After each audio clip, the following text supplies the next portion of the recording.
Bismillahirrahmanirrahim. Assalamualaikum warahmatullahi wabarakatuh. Mari kita lanjutkan pembelajaran dengan pokok bahasan kesetimbangan statis, titik berat, dan pusat massa. Nah, yang akan menjadi pertanyaan dalam pembelajaran ini adalah: 1. Apa yang dimaksud kesetimbangan statis? 2. Apa saja syaratnya sistem benda memenuhi kesetimbangan? 3. Apa yang dimaksud titik berat? 4. Bagaimana perumusannya? 5. Apa yang dimaksud pusat massa? 6. Apa yang terjadi bila sistem benda diberi gaya tepat pada pusat massanya dan gaya tersebut lebih besar dari gaya sistem benda? 7. Apa yang terjadi bila sistem benda ditopang atau ditumpuk tepat di pusat massa? 8. Bagaimana perumusan pusat massa pada sistem benda? Nah, untuk menjawab pertanyaan ini, kita akan melakukan serangkaian kegiatan percobaan dengan menggunakan alat sederhana. Inilah beberapa alat untuk melakukan demonstrasi, ya. Ini perhatikan. Kita lakukan pengukuran dulu beban ini, ya, berapa sebelum digantungkan. Ternyata menunjukkan angka 250 gram. Ini dibagi 1000 untuk dirubah ke kilogram, maka hasilnya 0,25. Nah, 0,25 ini nanti dikalikan 9,8, yaitu nilai percepatan gravitasi setempat. Coba perhatikan. Dalam keadaan begini sudutnya, ini menunjukkan angka 1 Newton, ya. Terus saya rubah sampai ke sini, berubah juga jadi 2 Newton, jadi 2,5. Nah, untuk kondisi nanti saya akan membentuk sudutnya 90 derajat, ya, ininya. Nah, ini setelah saya bentuk 90 derajat antara gaya berat dengan gaya tarik 90 derajat, atau untuk lebih jelasnya kita gunakan alat ukur ini, yaitu busur derajat. Nah, sini udah membentuk 90 derajat nih, ya. Udah. Nah, sekarang tinggal baca di sini berapa gayanya. 3,1, 3,2, lebih di sini hampir dekat ke 3,3. Ya, taksir aja 3,27, ya, 3,27. Setelah kita mendapatkan datanya, pertama data ini 2,45 Newton, kemudian dari neraca pegas diperlihatkan nilai 3,27 Newton. Nah, setelah itu kita mencari nilai sudut ini dengan mencari nilai T, ya, tegangan tali untuk ini. Kita harus menguraikannya vektor, ya, karena ini tekanan tali merupakan vektor, diuraikan ke sumbu Y. Jadi TY, yaitu nilainya TY, T sin theta. Karena di garis ini di hadapan sudut ini di garis hipotenusa. Ya. Sebaliknya di sini juga ini sumbu X, ya. Jadi dibagi garis yang mengapit sudut dibagi hipotenusa. Rumusnya TX sama dengan T cos theta. Nah, setelah tahu uraian dari sini komponennya, kita gunakan hukum kesetimbangan untuk sumbu X. Yaitu pada sumbu X, sigma fx sama dengan 0, atau ya di sini sumbu X, Tx dan F arahnya berlawanan. Nah, maka sigma f sama dengan 0, F min Tx sama dengan 0. Ya, hasilnya T cos theta sama dengan 3,27 Newton. Ini tulis saja persamaan 1. Nah, selanjutnya yang ini pada sumbu Y.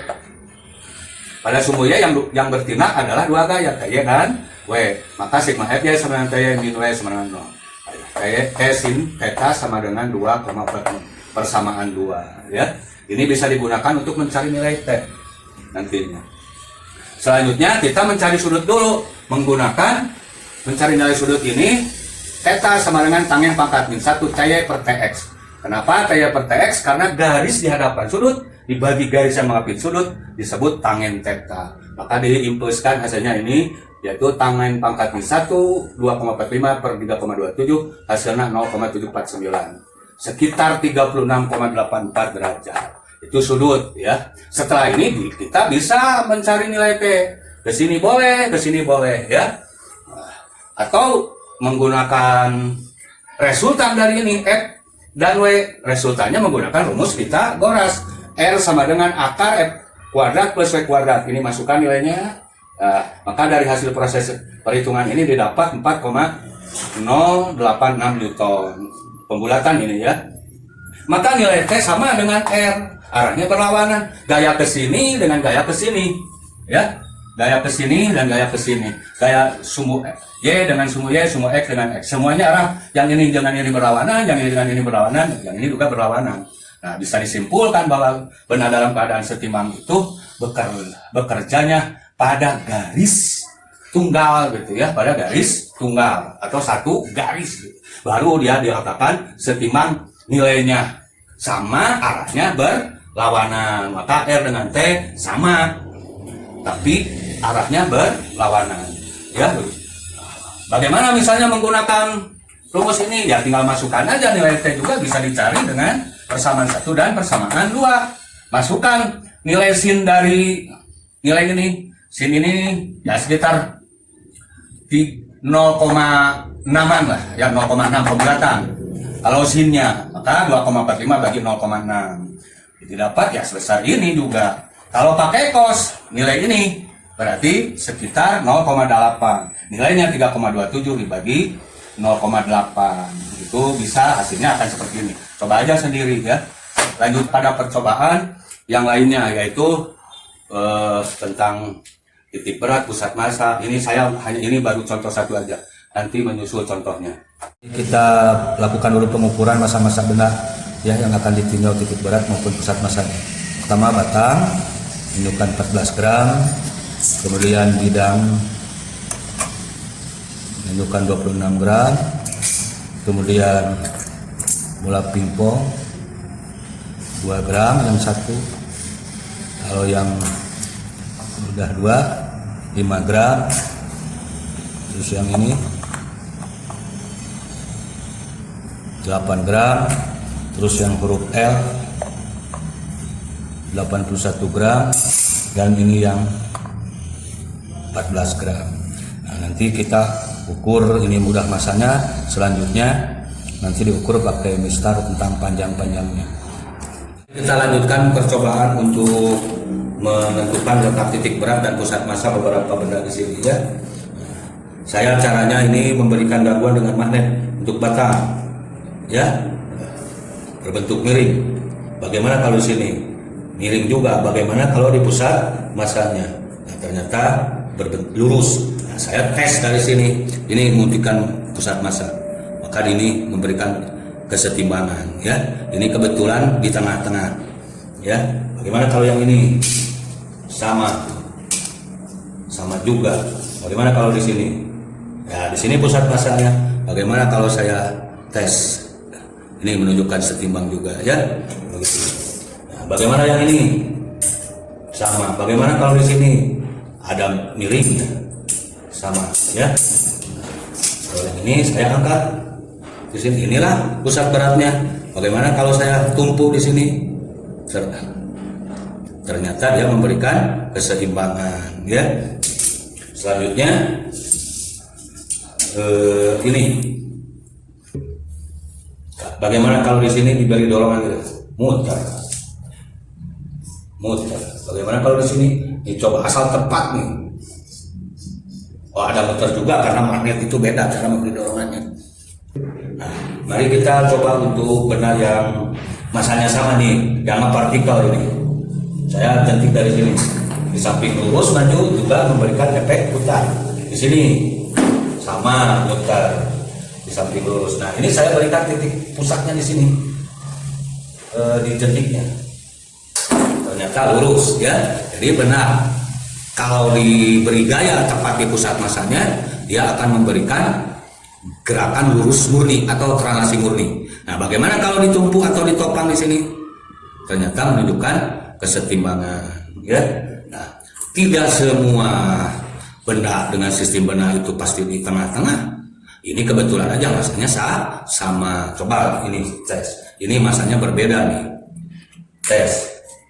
Sini muter, di sini muter, bisa di samping lurus muter. Ya, bagaimana kalau di pusat masanya? Lurus, ya, murni. Asal tepat di pusat masanya, lurus murni. Yang ini juga sekalian. Ya. Nah, ini dulu tes. Di sini pusat masanya. Nah, beda kan, tidak di tengah-tengah yang ini.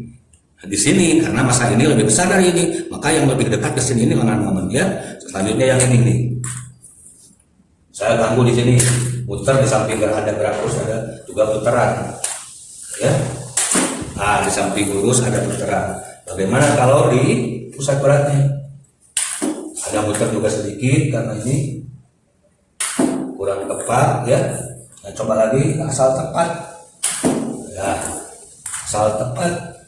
Nah, kalau tepat di pusat masanya lurus murni. Kalau tidak tepat, tidak ada putaran di samping gerak lurus. Nah, buktikan di sini pusat beratnya harus memberikan keseimbangan, ya. Terlalu banyak mesin truk barusan terjadi posisinya kurang. Nah, ini, ya. Oh, ininya rusak. Nah, sekarang begini, ya. Jadi seimbang, inilah pusat beratnya. Ya, untuk itu seluruhnya nanti kita menggunakan rumus. Bagaimana caranya penurunan rumusnya, ya. Kita lanjutkan penurunan rumusnya. Setelah kita melakukan percobaan, ya, beberapa kali percobaan, maka kita akan menjawab pertanyaan-pertanyaan yang telah diajukan, ya. Satu, kesetimbangan statik adalah keadaan resultan gaya yang bertindak pada benah yang cenderung menyebabkan bergerak translasi atau berotasi pada benah tersebut dinetralkan oleh gaya lain. Yang kedua, syarat sistem benah setimbang, ya, tindakan gaya segaris sama besar dan berlawanan arah. Secara matematis memenuhi persamaan untuk translasi sigma F sama dengan 0 bila diuraikan pada sumbu X dan sumbu Y yang saling tegak lurus, maka persamaannya menjadi sigma Fx sama dengan 0 dan sigma Fy sama dengan 0. Nah, untuk gerak rotasi sigma torsi sama dengan 0. Seperti ini sigma torsi. Jadi seimbang, ya. Nah, ke sini dia berputar yang ini, terus yang ini ke sini, ya. Nah, jadi saling meniadakan, arahnya berlawanan, ya, saling meniadakan. Nah, nanti untuk lebih jelasnya akan diberikan contoh soal dalam handout aja nanti. Nah, selanjutnya nomor 3, titik berat adalah titik tindakan resultan gaya gravitasi bagian-bagian dari sistem benda. Bagaimanapun arah benda tersebut dalam medan gravitasi yang seragam, pusat gravitasi berimpit dengan pusat massa. Perumusannya XCW sama dengan integral XdW per W dan YCW sama dengan integral YdW. Nah, nomor 5-nya, pusat massa adalah titik terkonsentrasinya bagian-bagian massa penyusun sistem benda tersebut. 6. Bila sistem benda diberi gaya tepat pada pusat massanya, maka benda akan bergerak translasi murni. 7. Bila sistem benda ditumpu tepat pada pusat massa, maka sistem benda akan terjadi keseimbangan. Nomor 8, perumusannya 1. Untuk dua massa dari acuan tertentu, ini seperti ini acuannya, maka didapat XCM sama dengan M1 kali X1 plus M2 kali X2 per M1 plus M2. Sedangkan untuk massa dihitung dari salah satu massa, misalnya ngitung dari sini atau sebaliknya dari sini, maka ditulis XCM sama dengan M2 per M1 plus M2 kali L dari M1. Kalau XCM M1 per M1 plus M2 kali L dan dihitung dari M2. Selanjutnya untuk massa kontinu atau kumpulan benda semacam ini gitu nantinya, ya, maka XCM sama dengan sigma MI kali XI per M total dan YCM sama dengan MI kali YI per M total.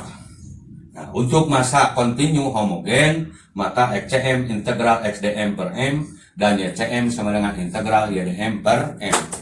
Nah, kita ambil untuk batang, ya, contohnya XCM-nya itu integral yang homogen ini, integral dari 0 sampai L X ML dx M. Nah, lihat ini DM-nya adalah ML kali dx. Hasilnya L X untuk L kuadrat dikurangi 0 kuadrat. Hasilnya, ya, L diganti jadi L kuadrat. Coret-coret hasilnya yang kuadrat dicoret jadi setengah L. Seperti ini, ya, di tengah-tengahnya setengah L. Ini dari sini ke sini 20,2, maka di tengah-tengahnya 10,1. Ya, selanjutnya untuk pusat luas 2 dimensi, ya. Ya, secara umum XCA integral XdA per A dan YCA sama dengan integral YdA per A. Nah, kalau ini contohnya untuk gabungan, ya. Dari sini juga di tengah-tengah batang, ya. Maka didapat di tengah-tengah batang secara integral itu Untuk yang luas 1 ini di tengah-tengahnya. Untuk luas 2 ini di tengah-tengahnya. Ya, dari sini tengahnya kalau ini. Untuk Y-nya. Kalau X-nya dari sini ya. Maka dirumuskan YCA sama dengan A1 kali X1 plus A2 kali X2 per A1 plus A2. YCA sama dengan A1 kali A1 plus A2 kali A2 per A1 plus A2. Ini merupakan gabungan luas ya, gabungan luas bidang ya. Nanti kalau untuk penurunan rumus untuk bidang secara integral, Bapak langsung menggunakan handout termasuk contoh soal, menyelesaikan soal ini di handout karena durasi waktu yang terlalu lama ya. Nanti contohnya dan latihannya. Sekian, terima kasih. Assalamualaikum warahmatullahi wabarakatuh.